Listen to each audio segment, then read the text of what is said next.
พ่อพี่น้องหลังจากที่กินข้าวกินน้ำแล้วลุงอาจจะได้กินยาไป2 เม็ดอย่างละเม็ด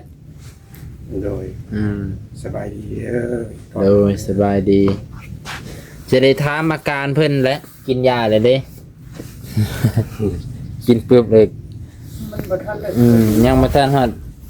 ยายังบ่ทันเข้าฮอดเส้นดอกเนาะแม่เนาะบ่สิถามอาการนั่นนะตัวเป็นนวดหั่นแหละเป็นจังได๋ตัวเป็นนวดนะลุงอาจเจ้ารู้สึกจังได๋บอกพ่อแม่พี่น้องเพิ่นให้ฟังนี่มันมีแห้งบ่มันเป็นตะคือบ่ตอนนวดที่แรกมันเพิ่นใส่ยาบ่มันเย็นแม่นยานวดๆเลย ยานวดแท้ไหนก็มีแต่เฮาบ่มีแต่คนนวดรู้สึกจังได๋บ่แบบมันมีแห้งคลายโตเอ็นเส้นนี่ก็มันล่ะบ่ได้ทันปานใด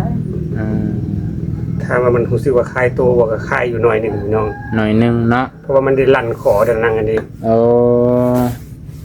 ลั่นคอลั่นเอ็นยืดสายไว้ซั่นเถาะเนาะเด้อเดี๋ยวบ่าวน้องก็นั่งเห็นนั่งเบิ่งอยู่เมื่อกี้คักอยู่ถามเพิ่นว่าถ้าเฮาบ่เป็นหยังอยากมานวดนี่ก็ได้บ่เพิ่นน่ะได้ค่ายเพิ่นก็บ่ได้แพงเด้100,000 3-4 เทื่อไปได้เพิ่นน่ะหลังจาก 3-4 มื้อแล้วเพิ่นจังสิตกลงว่าตั้งขายใหญ่จักคิดเท่าใดเนาะเท่าใดแม่พอฮู้บ่5,000 บาทนี่ 5,500 บาทแม่เฮ็ดแล้วบาท 5,500 บาทบ่แม่ว่าตั้งขายน้อยแล้วไปอันนั้นลองเบิ่ง 3-4 มื้อแล้วคันว่ามันอันนั้นแล้วก็เฮาก็บ่โอเคตัวนี้คันว่าใครแน่จังว่ากันเนาะแม่ถ้าบ่ใครเฮาก็ว่าก็สิซำนี้ก่อนเด้อเอาเพราะว่าตอนแรกนี่เพิ่นว่าให้ไปฮอด5 โมงตั้งขายใหญ่แล้วไปเป็น5-6 เดือนเอาคันขายใหญ่ต้อง5-6 เดือนติดต่อกันเช้าแลงได้พี่น้องโอ้มันยากตัวนี้แหละมันยากบ่น้องยันบ่มีเวลาก็นั่นแหละมันยากคนไปรับไปส่งนี่แหละจะหมดเอาไปแต่ตอนขายใหญ่แล้วต้องได้ไปนอนอยู่พุ่นไปนอนอยู่พุ่นอยู่ดอนแดงน้องของแม่นี่เขาก็สิรับมีอยู่นั่นน้องของแม่เนาะน้องของแม่ก็อยู่ในอันลาวแล้วบอกเราว่ามีบ่เงินแล้วไปถามบางเทื่อเรายังน้อยยังหนุ่มนี่มีโอกาสดีก็มีนะแต่หมอผู้นวดก็บอกอยู่ว่าโรคอิหยังก็โรคอิหยังว่าลุงอาจชื่อบ่โรคอิหยังลืมแต่เพิ่นว่าบ่คือพาร์กินสันนี่หรอกคิวซังบ่โรคคิวซังอักคีซังอักคีซังอักคีโรคไฟอยู่หั่นน่ะอักคีก็ไฟเนาะอักคีซังแปลว่าหยังบ่ฮู้เลยแต่ฮู้แต่ว่าเราว่าอย่าให้เป็นโรคคิวซังอย่าให้เป็นโรคอักคีซังมันสิป่วยยากพุ่นน่ะอย่าว่าจังซี่ยากเราถ้าเป็นแบบนี้หั่นลองเบิ่งก่อนพุ่นน่ะจัก 4-5 มื้อจังว่ากันมื้อที่4จังสิฮู้จังสิให้คำตอบคักว่าจังได๋หั่นนะเพิ่นก็สิถามผู้เกี่ยวแน่แหละว่าใครแน่บ่ทั้งที่สั่งเบิ่งในกระโตคันว่ามันไข้แน่ก็ดำเนินคันว่าบ่ใครก็หยุดเนาะท่านแหละเพราะว่าคันไปนอนพุ่นนั่นแนวอยู่แนวกินก็ห่วยเอาได้อยู่นั่งกินกับพวกบ้านเราได้ฮะพวกบ้านแม่ได้ฮะบ่ลำบากเพิ่นบ่โอ้ยว่าเขาก็เคยเลี้ยงผู้เลี้ยงคนอยู่ยันเพิ่นลำบากจิตลำบากใจจักว่าจักเดือนจะคันจะไปจูนะหั่นสมมุติได้ตั้งค่ายใหญ่เลยจนเช้าว่าสิว่าเนาะจนเช้ากันตั้งค่ายใหญ่มื้อได้เฮาบ่มีเวลาก็โทรบอกเขาว่าบ่ได้ไปแต่ว่าต่างใครใหญ่แล้วสิไปก็ได้บ่ไปก็ได้แต่ว่าก็ต้องไปจังซี่บ่ก็ต้องไปคันบ่ไปมื้อเช้าก็มื้อแลงแต่ว่ามื้อนึงต้องได้ไปแต่ละมื้อครับเทื่อเดียว ต้องได้ไปแต่ละมื้อที่เทื่อเดียวค่ายมันก็หาปัญหาก็เกือบโอ้4 ล้านวันนี้3 ล้านกว่า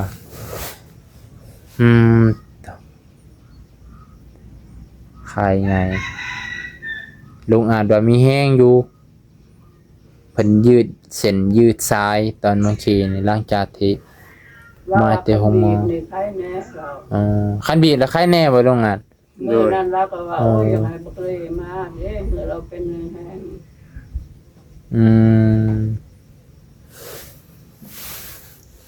เดินเลยเนาะกระช่วง3-4 มื้อนี่ก็บ่น้องจิตพาเพิ่นไปเอาตัว3-4 มื้อก่อน ฟังทุกทา3-4มื้อได้บ่น้องเอ้ย เนาะ ถ้าว่ามันมีแฮงมันไข้กับเฮาก็ฮู้นี่แหละเฮาจังว่าดำเนินต่อ เดิน ถ้าว่าเป็นจะได้ก็จะค่อยว่ากันอีกเทื่อนึง คันเฮือนอยู่หั่นมันไกลบ่ไกลกับบอนเพิ่นอยู่บ่ ทางวัดบ้านเราอันนี้ ไก่ เราสุริยะเพิ่นเราแหละ เรารถแดงนั่นแหละ เราโดนแดงหลังวัดโอ้ ร้านเคยแม่นี่มันก็เป็นฉับเป็นดื้อแต่ว่ามันกินยาปีลิกพาไป3 มื้อดีแต่เด้ ต้องเนาะสิทาพังถามแม่เพิ่นก่อนขาย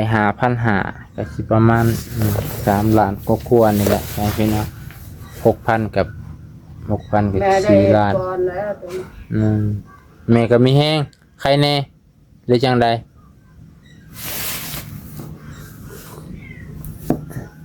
แม่เฮ็ดมานี่ก็หลายปีแล้วหมู่ไปน้ำเดียวกับอีตาทงผัวอีนายแอนนี่ โอ้ แห้งร้อยเลยล่ะ เฮ็ดก่อนเนี่ยหมายความว่านวดก่อนว่าเคยเป็นหมอนวดมาก่อน บ่แม่เคยไปนวดน้ำดาวแล้ว โอ้ แม่ได้เสียเงินให้ดาวแล้ว5,500 บาท แต่ว่าก็ดี ก็จักดีกว่าดีแล้วแม่ก็อยู่ได้เท่ากัน จังว่าแหละเนาะดีบ่ดีก็จังว่ากันอีกเอ้าเพิ่นก็ว่าหลายคู่หลายคนมารักษาน้ำเพิ่นระดับครูบาอาจารย์ก็มีเจ้าเมืองเจ้าแขวงเพิ่นว่าเพิ่นว่าคันสิไปหา ว่าซอยได้ก็ภายใน3 มื้อนี่นะเพิ่นให้คำตอบคือว่าซอยบ่ได้เพิ่นก็ให้คำตอบเพิ่นว่า แม่นได้หรือบ่ได้ภายใน3 มื้อเนี่ยเพิ่นสิบอกอีกเทื่อนึงนี่แหละเป็นพี่น้องเอ้ยบ่ดอกก็สิพาเพิ่นไปซุมื้อภายใน3 มื้อนี่เสาร์แรงคันสิซ่าสุดก็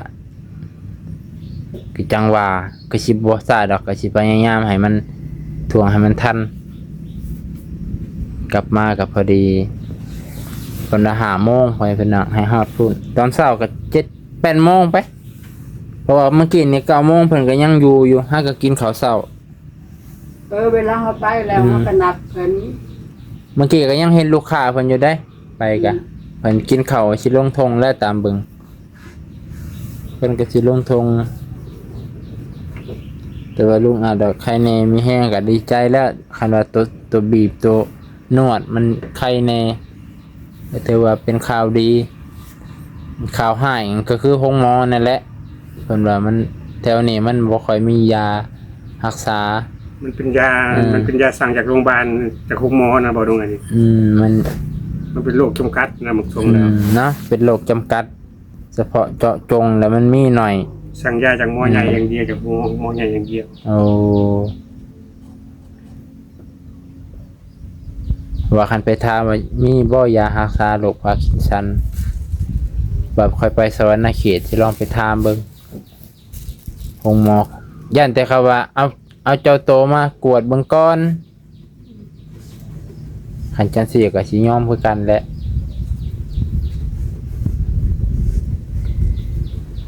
กิ่ง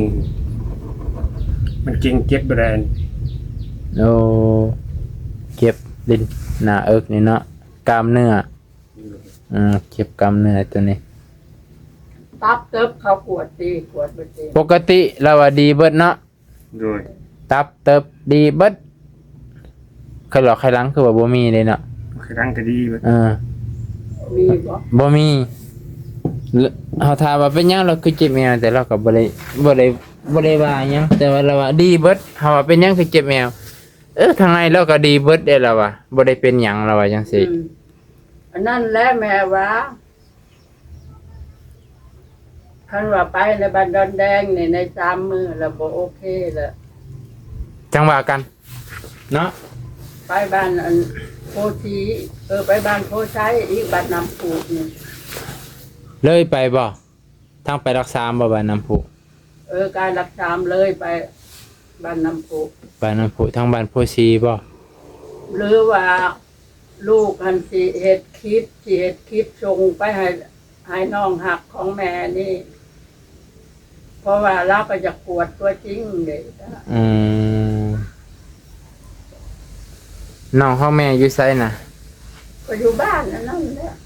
บ้าน แม่ติดต่อแล้วนะ บ้านน้ำพุนี้ แม่น โอ้ แม่ติดต่อแล้วพอแม่สิติดต่ออันย่าแล้วอันเป็นย่าเทวดา โอ้ แต่นี่นั่งเตี้ยหันเป็น โดย เด้อแม่ที่เราอาการนั่งเตี้ยหันเป็นนั่นได้9 ปีกับ3 เดือน อืม ขี่กับบอลนอนกับทีเล โอ้ ย ขี่กระบวนว่างกับ นี่ ที่ ละมือนั่นแหละลูกของนั่งเตี้ยแหละไปขายมักซาลี โดย ไปขายมักซาลีแหละพอดีว้าวถูกคนฟัง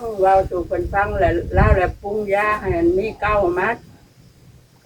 แล้วอีกนั่งเตี้ยนะเอาไปกินมัดเดียวหันหากระต้มได้3 หม้อแล้วลูกได้บัดนี้ อืม นะแม่เห็นตัวจริงอันนี้ อืม ลูกได้ยางได้แล้วนี่ดีแล้ว แน่ อืม หมออยู่บ้านน้ำพุ บ้านน้ำพุชื่อ เด้อ ไม่ เด้ ว่า อ บ้านโพไซ ชื่อไม้บ้านโพไซไปพี่น้อง ภาคบ้านยากิติไปน้อยเดียวนะ โอ้ ภาคดงโพสีนี่ บ้านดงพาดงโพสีบ้านดงหมักไฟแถวนี้นี่บ่ บ่เดียว อ้าว ลงมาไซมันก็อยู่ข้างเรื่องนี้รักษามเลยก็เลยลงอะนะเลยลงค่ะมันเป็นทางแดง อืม ทางแดงแล้วไปฮอดทำอิฐน่ะมันดงโพสีแล้วก็น้ำพุ เด้อเคยไปอยู่ โพไซ เด้อ เพิ่นว่าย่าพอผ่าข้าว เนี่ยพอผาขาวเนาะอ๋อเด้อลูกเคยไปอยู่ทางพุ่น แม่ติดต่อเมียนแต่ดนแล้วอันนี้ อืม แต่เดือนหนึ่งแล้วบัดนี้แล้วนางน้องสาวหั่นละโทรมาเดือนโทรมาแม่ก็ได้ฮับแล้วให้ลูกเอาไปโรงหมอเอาไปบวชตึงนี่ก่อนหั่นน่ะจังเอาไปหาเพิ่น โดยโอเคสันเนาะ แม่คิดว่ายางได้ยางเป็นอยู่แบบที่อันยันว่ามันถือกับย่าเราหั่นน่ะ โดยเดี๋ยวมันถือกับยาสมุนไพรเพิ่นเนาะ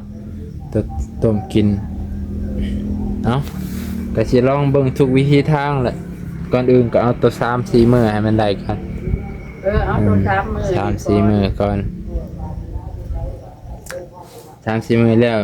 แล้วบัดนี้ คันว่าไข้คือจังอั นั่ น ง นี้ เตี้ยน่ะกินยาแล้วอะเราก็ช่วยเหลือเลยนะให้เงินก็เอาบ่ให้เงินอะไรก็แล้วก็ตามช่วยเหลือเลยนะ โอ้ แม่ว่ามันผ่อนพันแน่ตัวนี้หัน โดย มันว่าเรื่องชิ้นเรื่องทำนะ โดย แต่อันนี้ก็ชิ้นทำอยู่5,500 บาท เนาะสินทำก็สิแพงอยู่ตอนนี้ แม่เสียเงินกันนะตัวนี้ แต่ว่าก็ต้องอยู่เกือบเป็นเดือนจนหายเลยเดี๋ยวประจักษ์ถ้าหาพันเลยเขาคิดว่าเขาจนหายกับบ่หายเขาก็สิป่วยจนสุดความสามารถแล้วจังได้บ่ดีแล้วเขาจังว่ากันอีกเทื่อนึงบ่แล้วตัวหาพันนี่เนาะปัวไปแบบว่าทั้งขันทั้งนวด จนเขายอมแล้วเขาจังว่าคันได้ดีก็คือใน บ่ ช่วง5,000นี่แหละ ว่าอยู่ใน3 มื้อนี่เขาว่าบ่โอเคแล้วก็บ่ไปเด้อ อ่า บ่ดำเนินเด้อ โดย ดำเนินก็คือปัวนางจังอันนี้ ลูกแม่มันอันเด้ผู้มันเป็นตำรวจครับ อืม เราบ่ได้ดีเลยนะ นี่ ก็ไปปั้วน้ำลาวนี่ไปปั้วน้ำลาวเราเอาเงินไปอันนั้นเลยก็ไปแล้วก็บีบก็นวดอยู่กันนี่ก็มันเฮิงมันเยิงเลยก็มันก็ขี้ข้านไปแต่มันก็ยากนะ โอ้ แนวนี้ เพราะว่าตัว5,000นี่สมมุติเราไปปึ๊บมันก็มื้อหนึงเทื่อหนึงแล้วมันบางเทื่อเข้าให้ไป2-3 เดือนก็ว่าคนมันก็เริ่มล้าแล้วเด้อมันเทื่อไปนั่นไปนี่ก็ขี้คร้านไปเปิดแห้งบ่ดีซ้ำบัดนี้ เอาบ่ดีเลยตำรวจอันนี้ก็บ่ดี บ่ดีซ้ำก็ขี้คร้านในแกนได้คนเฮาก็ได้ บัดนี้ก็ผัวตาทงอันนี้ผัวเจแอน มันแห้งเต็กแล้วว่าวีโก้ปุ๊เศรษฐีในเมืองชนนี่ เอา ก็ไปนะฮะ ดี มันบดีแล้วมันตายแล้วตายได้3-4 ปี อะไรแสดงว่าบ่มีวีแววได้ซั่นเนาะ จังว่าเพื่อบ่ให้เสียจัดจะแล้วนะให้ไปมงตามมือนี้ จังไปหาหมออันอยู่น้ำพุเนาะ เนาะ หมอผ่าขาว ในใจแม่นี่อยากให้ไปนำผู้คนละบอกมันได้เสียแต่เงินค่าน้ำมันรถ เด้อ บูชาเอาก็ที่อันนั้นก็ได้มีแต่100,000 เด้อ อย่างหลายก็ดี หมอน้ำพุให้พี่น้องก็บ่ได้ไกลดอก35 โอ้ยสมมติไปแต่เช้าซ้ำนี่ก็ฮอดแล้วก็โง่ เด้อ มากเลยซ้ำนี่ หันไปก็